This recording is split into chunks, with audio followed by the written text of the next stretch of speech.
Il ne faut pas qu'on émette trop de craintes que de l'espoir. Restons optimistes que la possibilité d'avoir des élections dans le délai est là, parce que la CENI travaille sur le plan technico-opérationnel de manière à tenir au délai. C'est même d'ailleurs une obligation pour la CENI.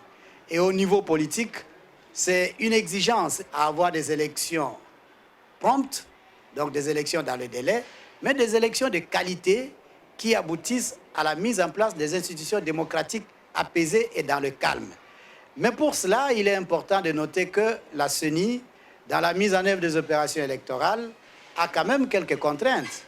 La contrainte financière, ce démon de finances qui revient toujours, bien que les moyens soient mensuellement décaissés, mais il faut quand même souligner qu'il y a du retard dans le décaissement des moyens, étant donné qu'aujourd'hui, nous sommes le mois de juin, mais la CENI n'a encore eu accès qu'au décaissement du mois de mars.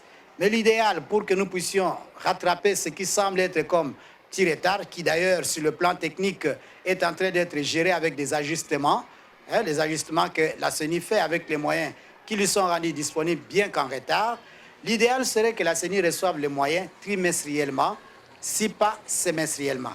Ça permettrait d'anticiper certaines activités, mais en même temps aussi ça permettrait de réduire le coût des dépenses, parce qu'autant on veut avoir des élections dans le délai, qu'on reçoive les moyens en retard, ça double les dépenses.